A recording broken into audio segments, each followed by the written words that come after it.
Hello and welcome. When you try to picture Jake Gyllenhaal, what image comes to mind first? Is it the haunted, sleepwalking teenager who sees a 6-foot rabbit? Or the gaunt, nocturnal predator with wide eyes full of manic ambition? Or perhaps the jacked, muscle-bound boxer so ravaged by grief he had to be rebuilt from the ground up? He is Hollywood's great enigma, born with every privilege. He could have been the biggest romantic star on the planet. He chose instead to be the most tortured. He ran from the easy path, choosing a gauntlet of grueling, transformative roles. This wasn't just a career. It was an obsession to prove that his talent, not his bloodline, truly defined him. So, how did this prince become Hollywood's most dedicated rebel? Jacob Benjamin Gyllenhaal was born on December 19, 1980, in Los Angeles, California, the very place the entire world calls the capital of cinema.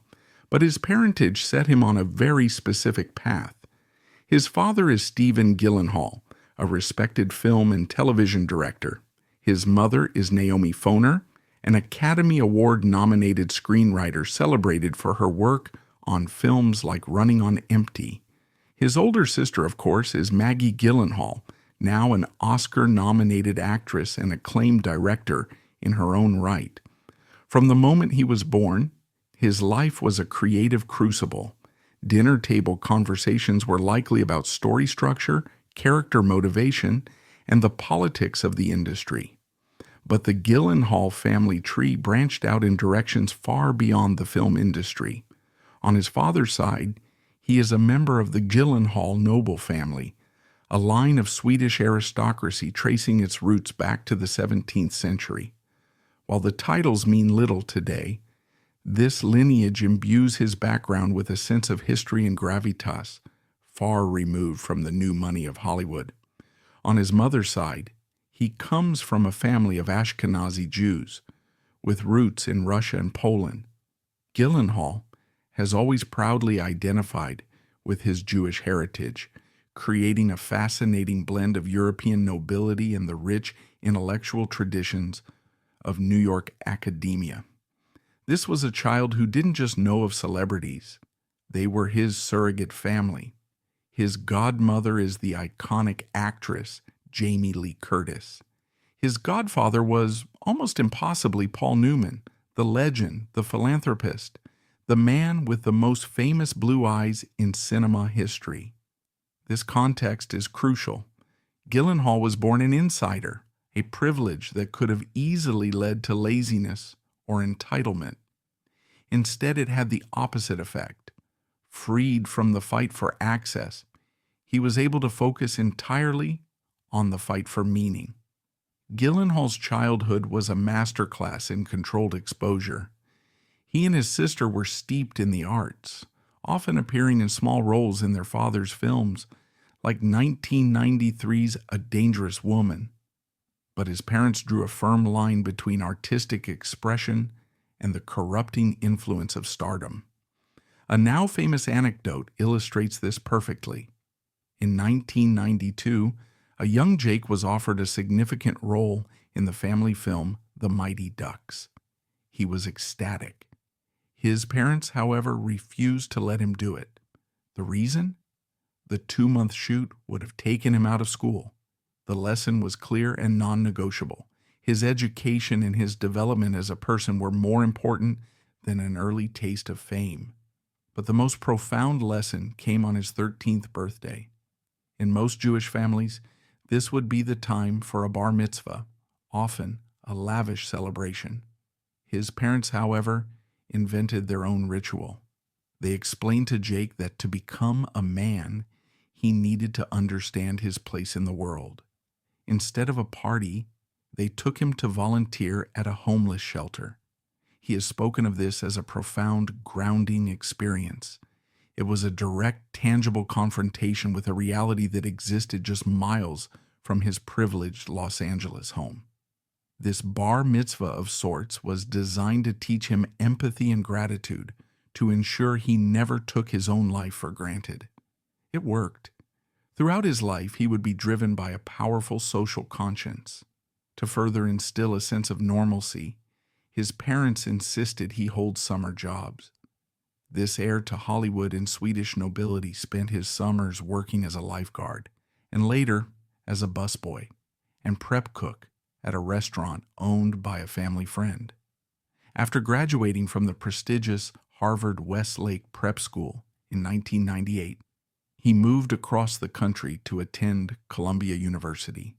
His sister Maggie was already there, but his choice of study is perhaps the single most revealing detail of his entire biography. He didn't major in English or drama. He chose to specialize in Eastern religions and philosophy. For 2 years, from 1998 to 2000, Gyllenhaal immersed himself in these ancient texts. His primary professor was Robert Thurman, a leading American Buddhist scholar and incidentally the father of actress Uma Thurman. He plunged into the concepts of Buddhism, mindfulness, and the nature of the self. He eventually dropped out after 2 years. His acting career was beginning to ignite, and he felt a pull he couldn't ignore, but he didn't just leave Columbia. He took its lessons with him. This philosophical grounding would become the invisible engine of his career. It explains his attraction to roles that question identity, enemy Donnie Darko, his intense in-the-moment presence on screen, and his zen-like aversion to the illusion of fame, as he would later call it. His professional career had technically begun at age 11, with a small but memorable role as Billy Crystal's son in the 1991 comedy City Slickers. But his first true starring role, the one that announced his arrival, was 1999's October Sky. In it, he played Homer Hickam, a real-life coal miner's son in the 1950s West Virginia who dreams of building rockets and escaping his seemingly predestined life. It was a beautiful, heartfelt performance. Gyllenhaal was all wide-eyed sincerity and earnest ambition. Critics adored him. The film was a modest success, but it established him as a serious, capable young lead, the anti-teen idol. Then, in 2001, came the film that would define his early career and haunt him forever, in the best possible way. That film was Donnie Darko. On paper, Donnie Darko was a disaster. A strange, ambitious, genre-bending sci-fi psychological thriller about a troubled teen who sleepwalks, commits acts of vandalism at the behest of a monstrous rabbit figure named Frank, and debates time travel with his science teacher. The film was dark, confusing, and profoundly sad. Released just weeks after the 9/11 attacks, and America in no mood for such bleak, apocalyptic visions, ignored it completely. It bombed at the box office. But a strange thing happened. The film found a second life on DVD and in midnight movie screenings, particularly in the United Kingdom, where it became a runaway cult phenomenon. Audiences connected deeply with its themes of alienation, its philosophical puzzles, and its haunting soundtrack. At the center of it all was Gyllenhaal's mesmerizing performance. He was not a hero. He was an anti-hero, a wounded soul. He played Donnie with a volatile mix of intelligence, vulnerability, and unsettling detachment. The role earned him an Independent Spirit Award nomination and cemented his status as the thinking person's young actor. He wasn't just a face, he was a feeling. This role typecast him for a short while as the go-to actor for troubled youth. As New York Times Magazine writer David A. Keeps aptly put it, he became the man art house auteurs turned to when they needed their anxious teens. This brooding young man phase saw two key performances. In 2001's Lovely and Amazing, and more notably in 2002's The Good Girl alongside Jennifer Aniston, he perfected the role of the unstable young man entangled in a fraud affair with an older, equally lost woman. In The Good Girl, his character Holden, named after Catcher in the Rye, was a volatile, depressive cashier who saw himself as a tragic literary figure. Gyllenhaal was utterly convincing, managing to be both sympathetic and deeply unsettling. By 2004, he was ready to pivot. He had proven his indie credentials. Now he had to prove he could carry a blockbuster. He signed on to star in Roland Emmerich's climate change disaster epic, The Day After Tomorrow.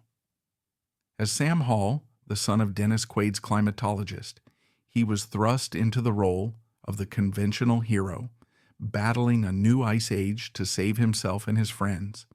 It was a massive commercial success. What's more, Gyllenhaal, drawing on that work ethic instilled in him as a child, insisted on performing his own stunts, slogging through digital wolves and freezing studio-generated floods.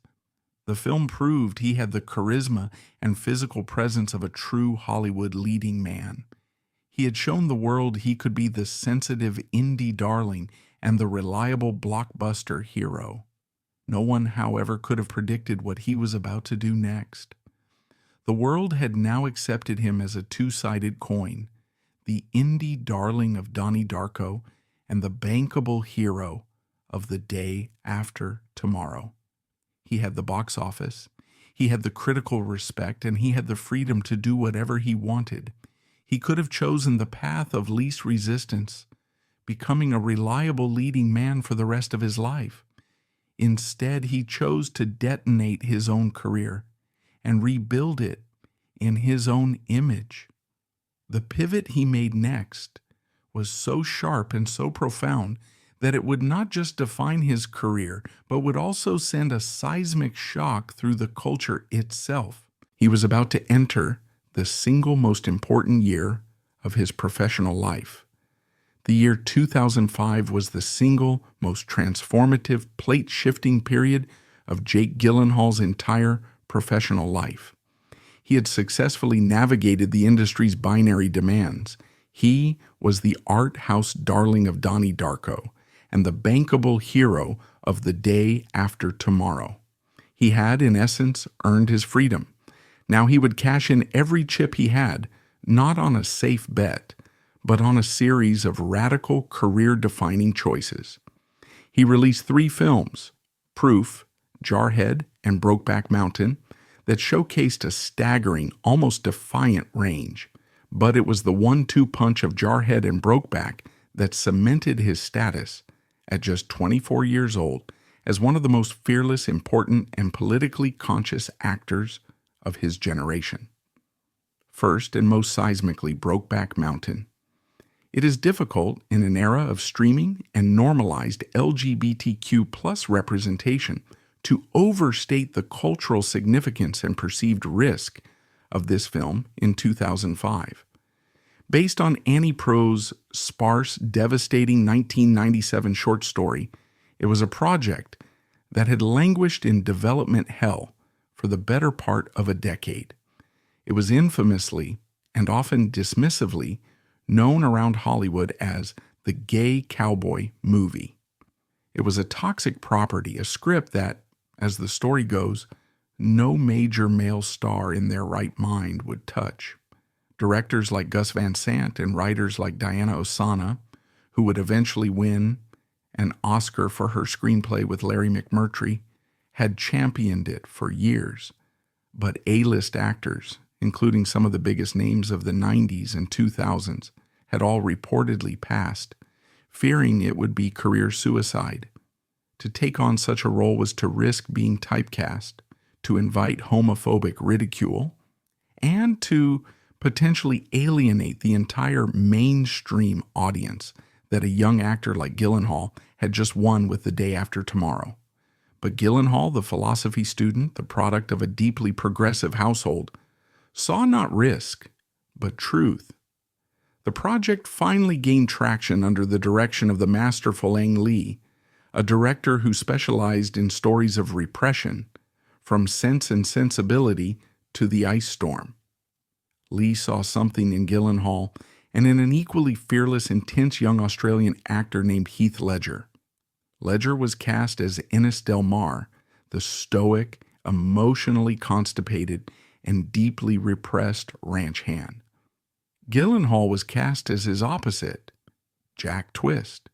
His performance as Jack Twist was and remains a revelation of heartbreaking nuance. If Ennis is the immovable object, Jack is the unstoppable force of romantic yearning. Gyllenhaal played Jack not as a victim, but as the engine of the story, the optimist, the dreamer, the one who truly believes, however naively, that their love can find a place in the world. He is the one who suggests they build a life together, the one who drives for hours just for a fishing trip, and the one who, in the film's most iconic line, utters the devastating, "I wish I knew how to quit you." Gyllenhaal's Jack is a restless, yearning energy. He's the one who is more openly comfortable with his identity, who chafes against the hyper-masculine constraints of his life in Texas, and whose bright-eyed hope is slowly, tragically snuffed out over 20 years. He perfectly calibrated the balance between Jack's public-facing Jack Nasty rodeo clown persona and the private, vulnerable man who only ever felt whole on that one mountain. The chemistry between him and Ledger was not just believable, it was profound, palpable, and ultimately heartbreaking. They crafted a relationship that felt ancient, faded, and deeply, achingly real. It was two of the finest actors of a new generation, both at the absolute peak of their youthful powers, daring to do what none of their peers would. The film's release was a cultural earthquake. It didn't just do well for an art film, it smashed box office expectations, proving that mainstream audiences would pay to see a sweeping, tragic love story between two men. It shattered long-held taboos about masculinity, love, and the sacred mythology of the American West. It was simply a masterpiece, and it was everywhere. For his role, Gyllenhaal was nominated for his first Academy Award for Best Supporting Actor. He also won the prestigious BAFTA Award for the same category. In a sign of the film's shocking mainstream breakthrough, he and Ledger won the MTV Movie Award for Best Kiss, a moment that was simultaneously subversive, celebratory, and a genuine sign of a massive cultural shift. Brokeback Mountain was not just a role, it was a political and cultural statement, and Gyllenhaal had bravely placed himself and his entire future career at the very center of it. As if to prove his versatility, his other major film that year was Sam Mendes's Jarhead. Mendes, fresh off the Oscar-winning American Beauty and the stylish Road to Perdition, was one of the most respected directors in the world. He had reportedly cast Gyllenhaal as lead Anthony Swafford after seeing him perform on the London stage in 2002. The contrast between Jack Twist and Anthony Swafford could not have been more extreme, and that was precisely the point. In Jarhead, Gyllenhaal was a tightly wound, cynical, and aggressive U.S. Marine navigating the psychological boredom and existential dread of the First Gulf War. Where Jack Twist was soft, romantic, and vulnerable, Swafford was all bravado, shaven-headed aggression, and barely contained rage.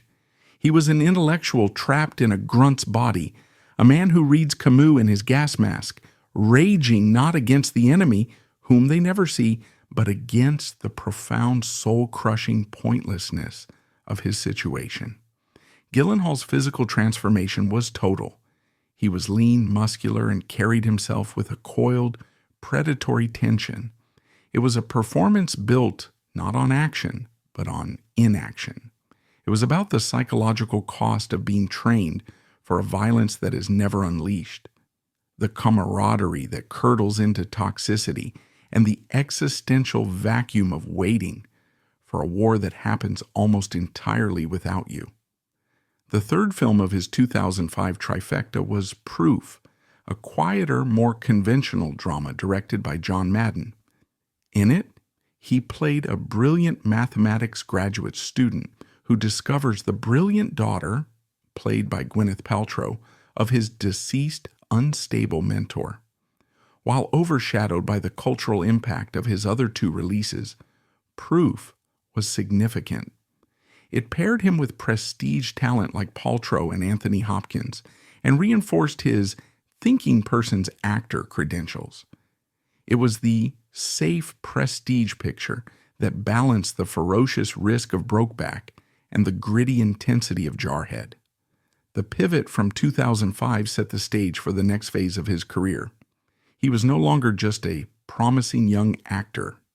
He was, at 25, an Oscar-nominated, BAFTA-winning A-lister who had proven he could deliver a blockbuster, The Day After Tomorrow, anchor a complex anti-war epic, Jarhead, and star in one of the most culturally significant and brave films of the decade, Brokeback Mountain. He had sacrificed his teen idol potential for something far more valuable: artistic integrity and undeniable serious actor credibility. He had shown Hollywood and the world that he was not only unafraid, but actively drawn to the most challenging, complex, and transformative work he could find. His next move in 2007 was to partner with one of cinema's most exacting, brilliant, and notoriously demanding masters of mood, David Fincher. The film was Zodiac. It was a project that, on paper, looked like a commercial dead end. A 2-hour and 40-minute, dense procedural epic about the hunt for the Zodiac Killer, a case that was famously never solved. There would be no dramatic courtroom confession, no last-minute capture of the villain. The film's hero wasn't even a cop. He was a cartoonist. It was a film about obsession, paperwork, dead ends, and the corrosive, soul-crushing passage of time. For Gyllenhaal, it was perfect. He was cast as Robert Graysmith, the real-life cartoonist at the San Francisco Chronicle, whose amateur sleuthing into the case metastasized into a life-destroying obsession. This was a role that played directly into Gyllenhaal's greatest strengths. It was another wounded character, but this time the wound was self-inflicted, a wound of the mind. Graysmith's superpower isn't brawn or bravery. It's his relentless, meticulous, and ultimately pathological curiosity. He's the man who stays in the race long after the professionals, the cops, played by Mark Ruffalo, and the star journalists, played by Robert Downey Jr., have given up. Working with David Fincher is a legendary crucible. Fincher is infamous for his perfectionism, his obsession with minutiae, and his demand for an inhuman number of takes. It is not uncommon for him to ask for 50, 70, or even 100 takes of a simple scene, a line of dialogue, a character walking into a room. This process is designed to break an actor down, to strip away all their tricks, all their practiced acting, until all that remains is the raw, unvarnished, exhausted truth of the character in that moment. For an actor like Gyllenhaal, who himself is known for his intense preparation, this was both a dream and a nightmare. There were, in fact, rumors of on-set tension with Fincher in his typically dry, provocative way, making comments about Gyllenhaal's distraction. Gyllenhaal later clarified that the process was simply so intense, so draining, and so focused on the material that it was an exhausting, all-consuming ordeal. Fincher was forcing him to unlearn his instincts, to build a performance not from grand emotional gestures, but from thousands of tiny, perfect, accumulated details. The result is one of the most subtle, compelling, and tragic performances of his career. Zodiac is a film about the passage of time, and Gyllenhaal becomes its vessel. We watch him transform, not with showy makeup, but from the inside out. He begins the film as a bright-eyed, boyish, almost goofy cartoonist, eager to help. Over the course of the film, the light in his eyes dims. His posture changes. His marriage disintegrates. His children become strangers. and he becomes a haunted, hollowed-out shell of a man, a ghost in his own life, singularly focused on a puzzle that cannot be solved. It was another perfect marriage of actor and subject.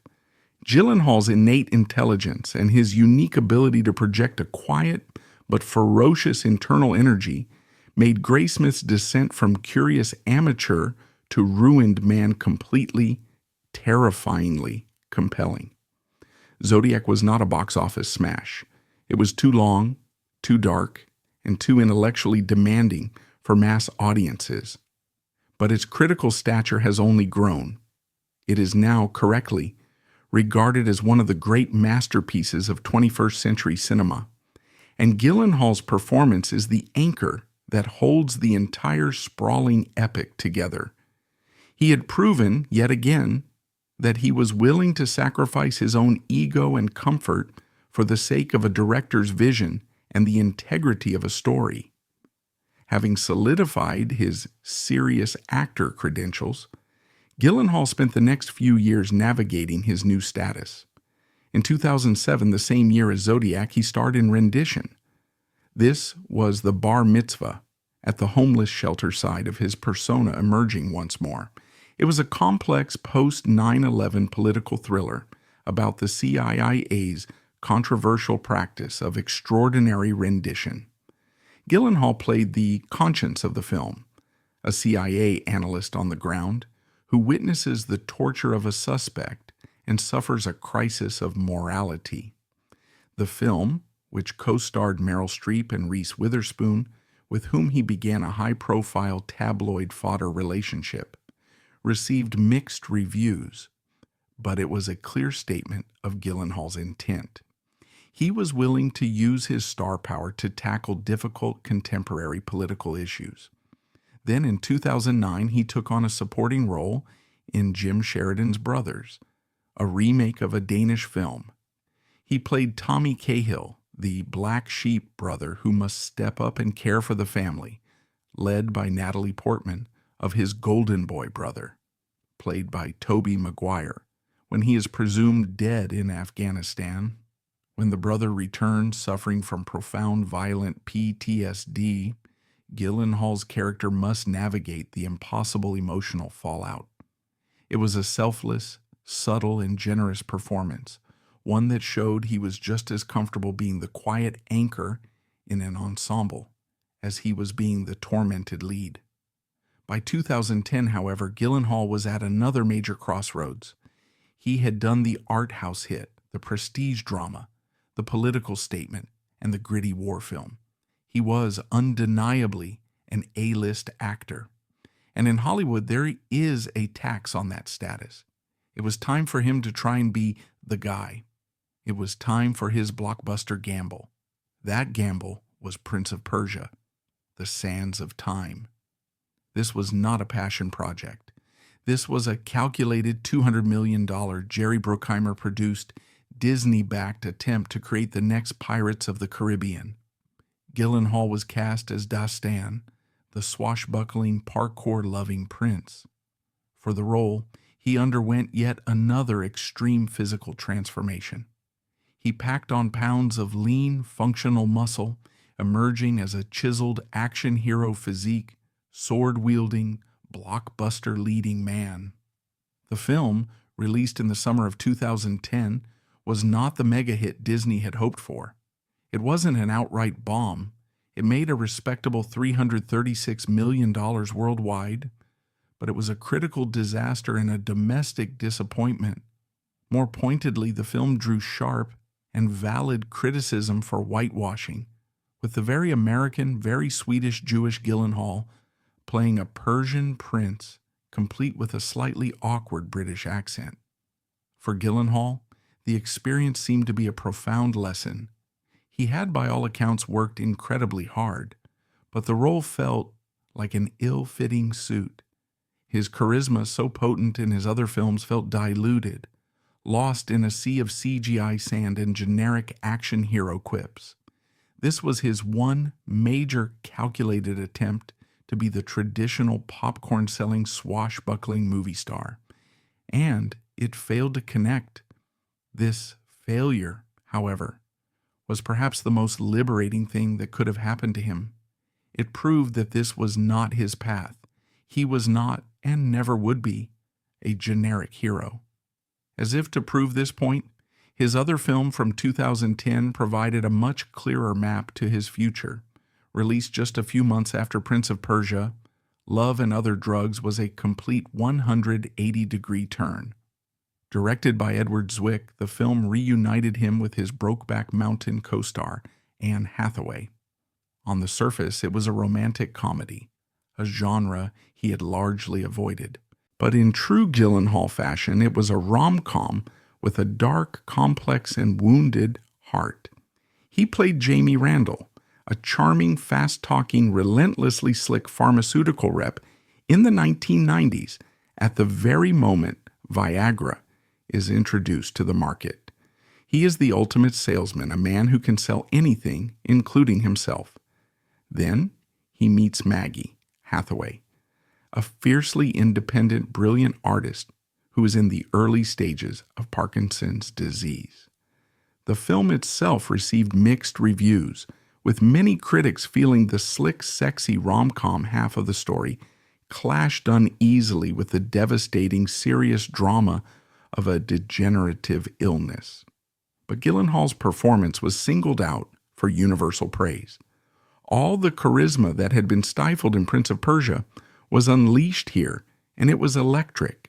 He was funny, he was charming, he was sexy, but he also perfectly captured the panic of a man who has built his entire life on superficiality, suddenly confronted with a profound, terrifying, and inescapable human reality.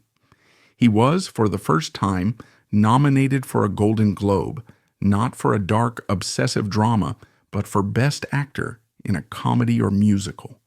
The end of 2010 left Gyllenhaal in a fascinating, complex position.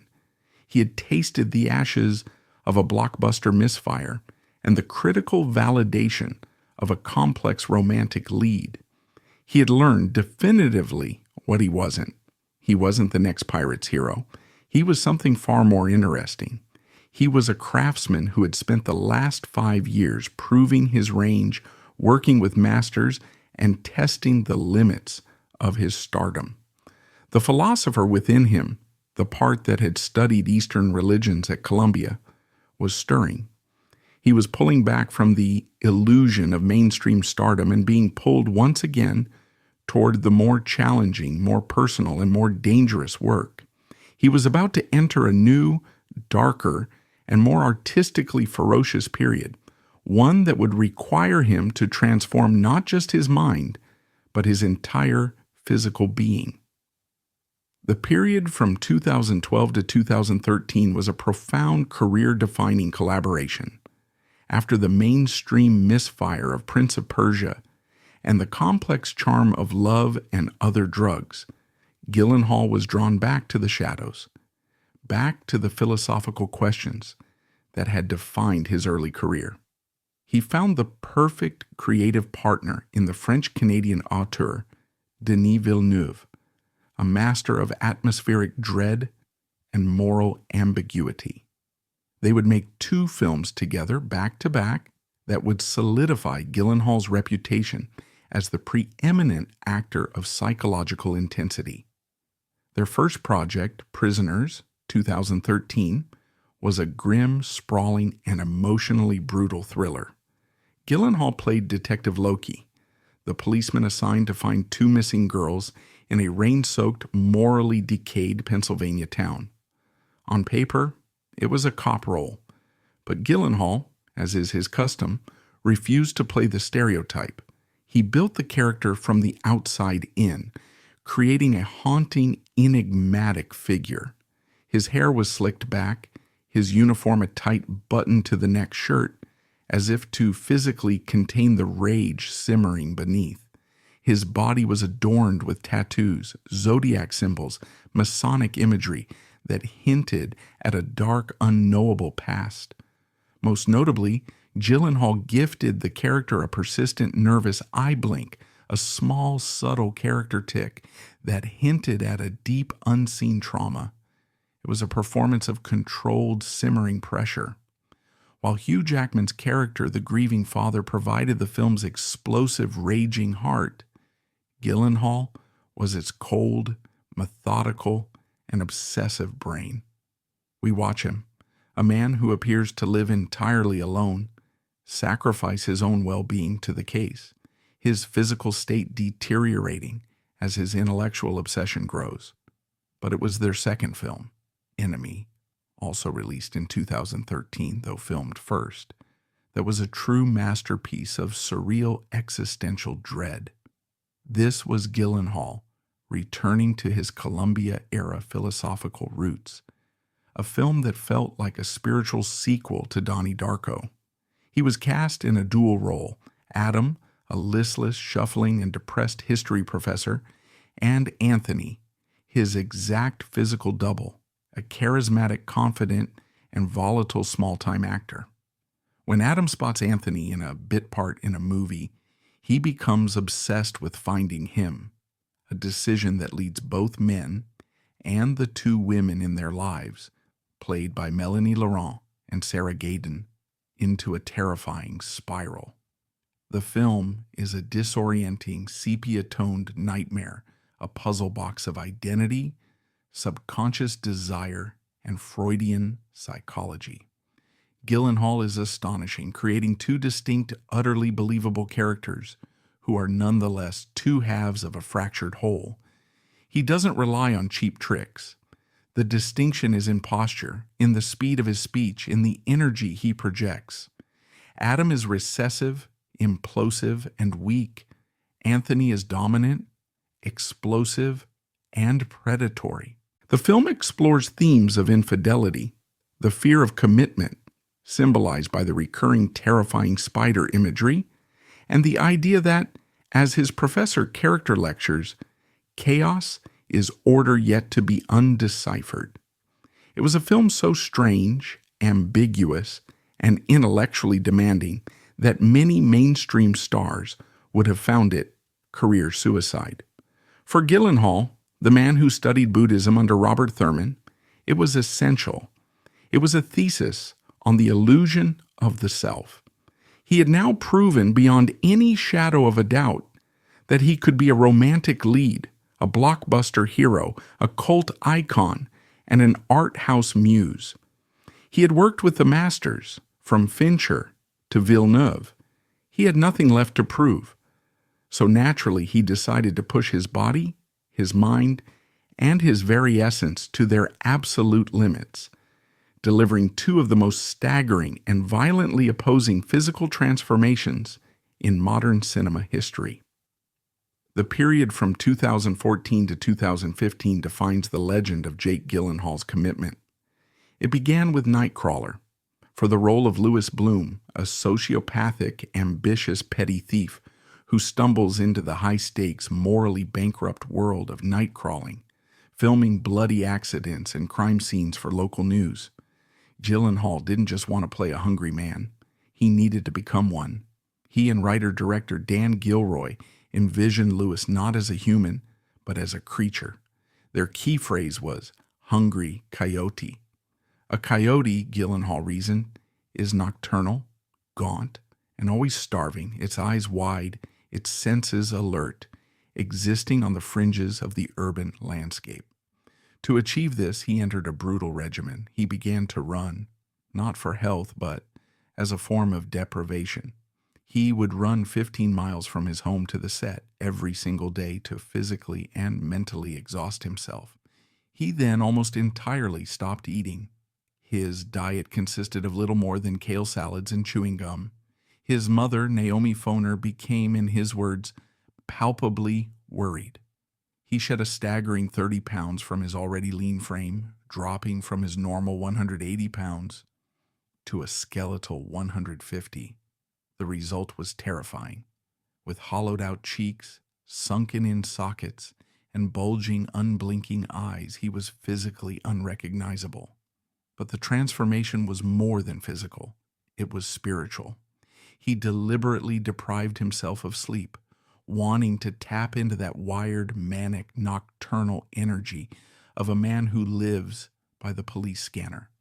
The hunger, he said, created a state of near constant irritation and hyper-alertness. It put him in a space where he could understand Lewis's sociopathic focus. He adopted a disturbingly polite staccato speech pattern, delivering his lines like a self-help guru, as if Louis had learned how to be human from reading business manuals. This total possession by the character culminated in one of the film's most intense, now legendary scenes. In a moment of frustration after failing to get a promotion from a news director, Louis is in his bathroom, confronting his own reflection. The scene, as scripted, was simply supposed to be him roaring in frustration. But Gyllenhaal, fully inhabiting the frenzied, enraged coyote, did something else. In an unscripted moment of pure, raw impulse, he punched the mirror. He didn't mime it. He punched it. The mirror, which was not a prop, shattered. It sliced his hand open badly. In the footage, you can see the moment.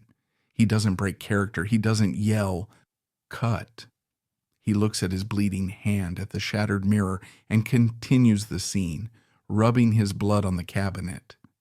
It was only after the take was finished that he was rushed to the hospital. The injury was severe, requiring numerous. Some reports claim as many as 46 stitches. He was back on set the next day. The commitment was frankly terrifying. His performance as Louis Bloom is, without question, one of the greatest of the 21st century. It's a chilling, brilliant, and darkly funny portrayal of ambition in a bankrupt, media-saturated world. He was rewarded with Golden Globe, SAG, and BAFTA nominations. His failure to secure an Oscar nomination for the role remains one of the Academy's most infamous and indefensible snubs. Gyllenhaal, however, was not waiting by the phone. He was already on to the next transformation, and it was the polar opposite. While Nightcrawler was in post-production, director Antoine Fuqua, Training Day, tapped him for Southpaw, 2015. The film was a gritty, emotional boxing drama about Billy the Great Hope, a light heavyweight boxing champion who has it all, the title, the money, the perfect family, and loses it all in a spiral of grief and rage after his wife is killed. Gyllenhaal had just come off Nightcrawler looking, in his own words, like a skeleton. Fuqua needed him to look like a world champion light heavyweight boxer, not an actor playing a boxer, but a boxer. So Gyllenhaal trained. For 6 months, he did nothing else. Nothing. He lived, ate, and breathed boxing. He had never boxed before, so Fuqua trained him like a real fighter at a real gym in Las Vegas, often sparring with real-life professional fighters. His routine was punishing, monastic, and obsessive. He trained for 6 hours a day, every single day. The regimen became the stuff of Hollywood legend. It started with 1,000 sit-ups in the morning, then an 8-mile run, then hours of jump rope, footwork drills, and intense sparring. He would break and then return in the afternoon for a brutal weightlifting and conditioning circuit that included flipping 250-pound tractor tires. After all that, he would finish his day with another 1,000 sit-ups before bed. That's 2,000 sit-ups a day. His diet, naturally, was the inverse of the Nightcrawler kale and gum regimen. He was now a furnace that needed to be stoked. He ate 6 to 7 meals a day on a strict schedule. He would load up on carbohydrates in the morning to fuel the punishing workouts, and then switch to heavy protein, chicken, fish, and, as he humorously admitted, a lot of chipotle in the evenings to build and repair muscle. In just 6 months, he packed on 15 pounds of pure, dense, functional muscle. When he appeared on screen in Southpaw, he was a different human being. He wasn't just in shape. He was a beast. He was Billy Hope. The physical transformation was astounding, but again it served the character, the rage, the pain, the discipline, the grief. It was all written on his new physique. He looked like a man whose only form of communication was violence, and whose only path to redemption was through punishing, systematic discipline. To go from the 150-pound gaunt coyote of Nightcrawler to the 175-pound muscle-bound beast of Southpaw in a matter of months is not just acting. It is a level of monastic, obsessive, and frankly dangerous commitment that few actors in history have ever attempted. He wasn't just playing two different roles. He was becoming two different species of man. He had done it. He had pushed his body to the brink, chiseling himself down to a 150-pound skeletal coyote for Nightcrawler, and then forging himself into a 175-pound muscle-bound beast for Southpaw. He had explored the absolute limits of physical transformation. He had, in essence, touched both the bottom and the top of his physical being in service of his art. Where does an actor go from there? What do you do after you've proven you're willing to do anything? For Jake Gyllenhaal, the answer was not to try and top himself. The next phase was not about more transformation, but about smarter transformation. He was now an established master of his craft. He had the respect of every director, the admiration of his peers, and the fascination of his audience. He no longer needed to prove his commitment. He could now apply it, channeling that same intensity in new, surprising, and even subversive directions. He would transition from being the craftsman to being the master, and, just as importantly, from being an actor for hire to being a mogul. His first move after his physical gauntlet was to dive back into the complex psychological territory he commands so well. In 2016, he starred in Nocturnal Animals, the stylish, disturbing thriller from director Tom Ford. The film was a complex, nested narrative, a story within a story. Gyllenhaal was tasked with a unique dual role. In the film's present-day narrative, he is Edward, the sensitive, heartbroken first husband of an art gallery owner, played by Amy Adams, who has written a brutal, allegorical novel and dedicated it to her. But for the majority of his screen time, he plays Tony, the protagonist of that fictional novel. Tony is the absolute antithesis of the typical Gyllenhaal character. He is not a sociopath, a detective, or a fighter. He is a weak, gentle, soft man who, during a harrowing late-night drive, is powerless to stop a group of degenerates, led by and terrifying Aaron Taylor Johnson, from kidnapping his wife and daughter. The performance is a masterclass in exposed nerve agony. We watch this man, stripped of all masculinity and agency, break down in a way that is almost unbearable. It is a portrait of profound, gut-wrenching grief and powerlessness. By playing both the real man, Edward, who channeled his emotional pain into art, and the fictional man, Tony, who suffers the physical manifestation of that pain, Gyllenhaal delivered one of his most complex performances. He was rewarded with another BAFTA nomination for Best Actor, cementing his status as a critical heavyweight. The following year, 2017, he returned to the world of physical transformation, but this time it was not about weight gain or loss. It was about subtraction. In Stronger, he took on the immense responsibility of portraying Jeff Bauman, a real-life survivor of the 2013 Boston Marathon bombing who lost both of his legs in the attack. This was not the obsessive, internal, wounded archetype Gyllenhaal often explored. This was a real man, a real trauma, and a real agonizing recovery. He formed a deep personal friendship with Bauman, studying not just his physical mannerisms, but his spirit, his dark, sarcastic humor, his resistance to being labeled a hero, and the profound, often ugly reality of his rehabilitation. The performance was a technical marvel, with Gyllenhaal flawlessly portraying the mechanics of a man navigating the world as a double amputee. But the greater achievement was emotional. He didn't play Bauman as a saint. He showed his flaws, his drinking, his terror, and his complex relationship with the Boston Strong narrative he never asked to be a part of. The role was a testament to Gyllenhaal's empathy, a performance of profound respect and humanity. Significantly, Stronger was the first film produced by his own, newly formed production company, 9 Stories Productions. Founded in 2015 with producer Reva Marker, this was Gyllenhaal's most significant pivot. He was no longer just a piece on the chessboard. He was now a player. He created 9 stories to find, develop, and shepherd the exact kind of difficult stories that he, as an actor, was drawn to. The character-driven, provocative, and complex narratives that major studios often overlook. He was now a producer, a tastemaker, and a mogul, using his own power to get the films he wanted to make off the ground. With his status as a prestige actor and now a serious producer secure, Gyllenhaal did the most Gyllenhaal thing imaginable. He got weird.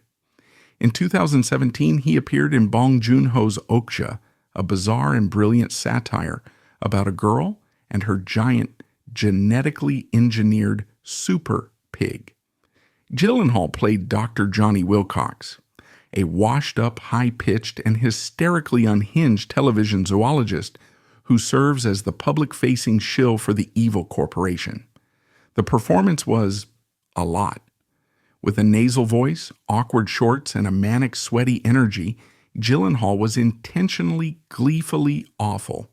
His performance was polarizing. Critics and audiences were baffled.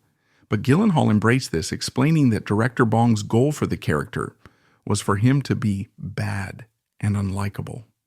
It was a fearless, ego-free performance, a sign that he was so confident in his craft that he was willing to completely subvert his serious actor image to serve a great auteur's vision. After reuniting with the Nightcrawler team for the 2019 art world satire Velvet Buzzsaw, he made his biggest and most shocking pivot of all. He joined the biggest franchise in the world. In 2019, Jake Gyllenhaal, the king of art house dread and physical suffering, appeared as the villain Quentin Beck, better known as Mysterio, in Spider-Man: Far From Home. After the misfire of Prince of Persia nearly a decade earlier, it seemed he had sworn off the blockbuster for good. But this was a different and brilliant calculation. He wasn't the hero. He was the villain. And Mysterio is, in many ways, the most Gyllenhaal character in the entire Marvel Cinematic Universe. He is a performer, a charismatic fraud, a master of illusion. Gyllenhaal got to play both sides of his persona. He starts the film as the charming, empathetic, cool uncle figure. To Peter Parker, a hero from another dimension, he is instantly believable. Then, the flip. It's revealed he's a disgruntled, narcissistic, and manipulative artist, a special effects guru who, in a monologue that could have been ripped from Nightcrawler, rages against a world that didn't appreciate his genius. It was a meta-commentary on the very nature of blockbuster entertainment, and Gyllenhaal was clearly having the time of his life, chewing the scenery with theatrical flair.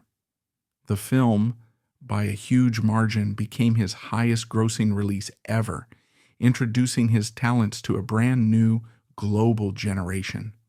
In the years since, he has deftly balanced all the new facets of his career. Through 9 stories, he produced and starred in The Guilty, 2021, a claustrophobic thriller reuniting with Antoine Fuqua that rested entirely on his voice and face. He went full-octane chaotic action for Michael Bay in Ambulance, 2022. In 2024, he produced and starred in the muscular, bombastic remake of Roadhouse, a role that required him to once again get into superhuman physical shape, but this time with a sense of fun and swagger that was missing from the grim southpaw. He has also, crucially, brought his mogul status to the small screen. In 2024, he served as the star and executive producer of the Apple TV Plus limited series, Presumed Innocent. He took on the role of Rusty Sabich, famously played by Harrison Ford in the 1990 film, a chief deputy prosecutor accused of murder. It was a return to the dense adult psychological thriller territory, a complex portrait of ambition, obsession, and moral decay. He had successfully navigated every phase: indie darling, prestige craftsman, physical alchemist, and now established master and studio mogul. He had achieved total freedom, capable of anchoring a billion-dollar blockbuster, producing an intimate indie, or fronting a prestige limited series. But for an artist this restless, the screen, big or small, was only one stage for his talent. To find the ultimate test to purify his craft, he would have to return to his great love. For many film stars, the theater is a terrifying prospect. It is a land without close-ups, without second takes, and without the protective shield of an editing room. For actors of a certain caliber, however, particularly those who seek the respect of their peers in places like London and New York, it is the ultimate test. It is an act of purification. For Jake Gyllenhaal, a man whose entire process is about intellectual rigor and in-the-moment presence, the stage was not a vanity project, it was an inevitability. It was, as he would later say, his great love. His film career was only just beginning to find its footing when he made his first, and perhaps most audacious, leap. In 2002, he was 21 years old, known primarily as the cult icon of Donnie Darko and the promising newcomer from October Sky. He wasn't yet a household name. He chose this moment to make his professional stage debut not in a safe small play in New York, but in the most demanding theatrical environment in the world, London's West End. The play was a revival of Kenneth Lonergan's acclaimed This Is Our Youth, a sharp, funny, and melancholic portrait of disaffected, wealthy, and wayward youth in the 1980s. Gyllenhaal starred as Warren, the awkward, endearing, and engagingly defenseless nerd who has just stolen $15,000 from his abusive father. He was joined on stage by two other rising film stars, Anna Paquin and Hayden Christensen. The British critics, notoriously tough on Hollywood imports, were floored. They had come to see the movie stars and were instead confronted by a genuine, raw, and undeniable stage talent. The reviews were not just positive, they were raves. The Guardian praised his blazing and naturally comic performance. Another critic called his performance marvelous and a revelation, writing that it was incredible that this is his stage debut. He wasn't just good, he was a natural. He wasn't a film star dabbling, he was a theater actor who just happened to also be in films. For this debut, he won the prestigious Evening Standard Theater Award for Outstanding Newcomer. He had passed the first test with flying colors. He wouldn't return to the stage for a full decade, as his film career exploded into the stratosphere with Brokeback Mountain, Zodiac, and Nightcrawler.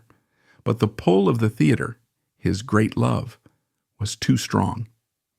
In 2012, he starred in the off-Broadway production of If There Is, I Haven't Found It Yet, playing a directionless, pot-smoking uncle.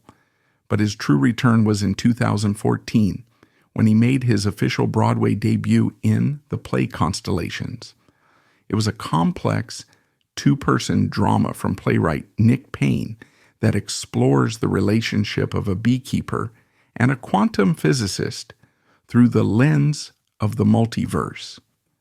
In a dizzying, non-linear narrative, Gyllenhaal and his co-star Ruth Wilson played and replayed the same scenes with subtle, heartbreaking variations, showcasing a universe of different outcomes.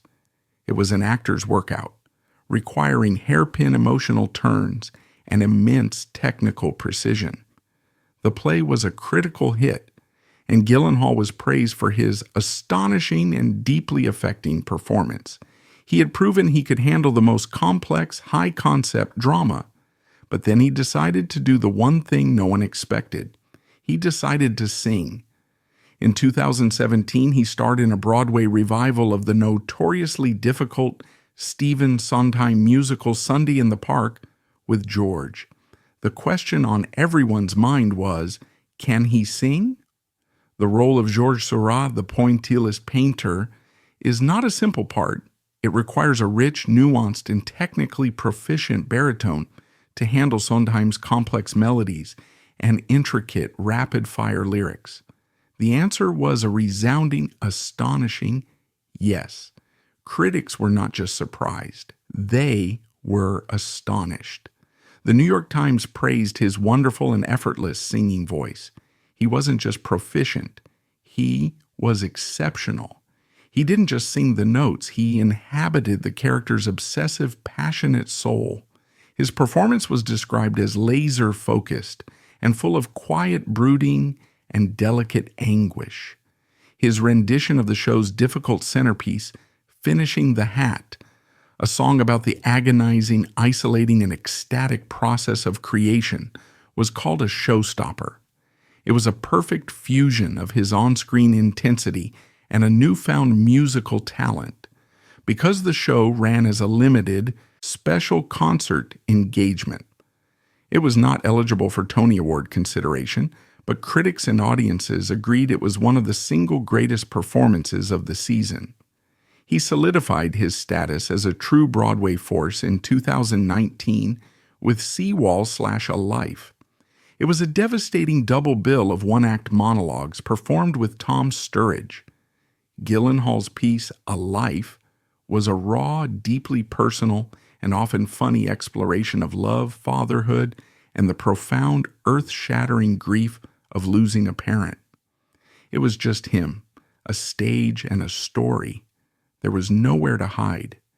His performance was a tour de force of emotional vulnerability. This time, he was eligible for the Tony Awards, and he was nominated for Best Actor in a Play. But his stage journey, a testament to his constant need to challenge himself, was far from over.